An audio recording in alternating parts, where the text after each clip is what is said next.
Congress party అధికారంలోకి రాకముందు పంటలకు ఇన్సూరెన్స్ చేయిస్తామని, మంచి గిట్టుబాటు ధర కల్పిస్తామని హామీలు ఇచ్చి అధికారంలోకి వచ్చిన తర్వాత రైతు డిక్లరేషన్ పేరుతో నట్టేట ముంచారని మంథని మాజీ ఎమ్మెల్యే పుట్ట మధుకర్ విమర్శించారు.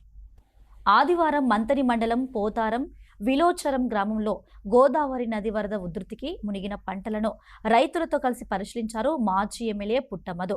ఆయా గ్రామాల్లోని రైతులు సాగు చేసిన పంటలన్నీ వరద పాలు అయ్యాయని మాజీ ఎమ్మెల్యేకు రైతులు తమ గోడు వెళ్లబోసుకున్నారు.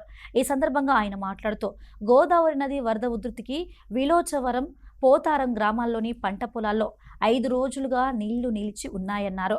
100 ఎకరాల్లో పత్తి పంట మాడిపోగా 100 ఎకరాల్లో వరి పంట నీటిలో మునిగిపోయిందన్నారు. పార్వతీ బ్యారేజ్ కింది భాగంలో ఉన్నటువంటి మంథని మండలం పోతారం గ్రామంలో ఉన్నాం మనం ఇవాళ. ఇక్కడ నీళ్లు పోటు గమ్మి దాదాపు 5 రోజులు పొలాలలో పత్తి చేన్లలో నిలువుగా ఉండడం వలన మొట్టమొదటిసారిగా పోతారం గ్రామంలో గోదావరి ఒడ్డుకే ఉన్నది. ఈ పోతారం, విలోచవరం, ఉప్పట్ల ఈ గ్రామాలు 5 రోజులు నీళ్లు నిలబడి ఇప్పటి వరకు ఉండలేదని రైతులు పెద్ద మనుషులు చెప్తా ఉన్నారు. ఈ నీళ్లు నిలబడి ఉండడం వలన పత్తి, వరి కూడా వరి 3-4 రోజులు నీళ్లు నిల్వ ఉంటే ఏం కాదు కదా అని నేను రైతులను అడిగితే వాళ్ళు సైంటిస్టుల కన్నా గొప్పగా ఏం చెప్పారంటే, ఈ గోదావరి వేడి వేడి నీళ్ళు వస్తాయి. ఆ వేడి నీళ్ళు 4-5 రోజులు నిలువ ఉండడం వలన అసలు పొలంలో కూడా వాసన వస్తుంది, స్మెల్ వస్తూ ఉన్నది, మురుగు వాసన వస్తూ ఉన్నదని రైతులు చెప్తారు. అంటే వరి పొలం కూడా పోయింది.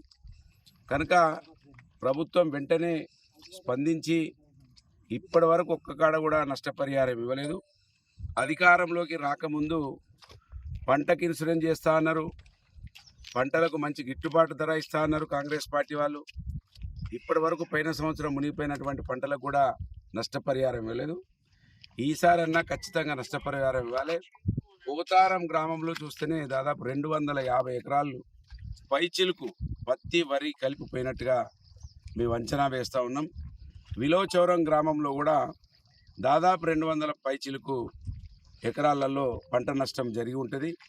వెంటనే మేనిఫెస్టో కమిటీ చైర్మన్ మంథని ఎమ్మెల్యేనే ఉన్నాడు కనుక మంథని ఎమ్మెల్యేనే ముఖ్యమంత్రి గారికి అతి సన్నిహితంగా ప్రతిరోజు ఆయనతోటి కలిసి ఉంటా ఉన్నాడు కనుక ఆయనకు ఓటేసినటువంటి రైతులను ఆదుకోవాలని డిమాండ్ చేస్తూ ఉన్నాను.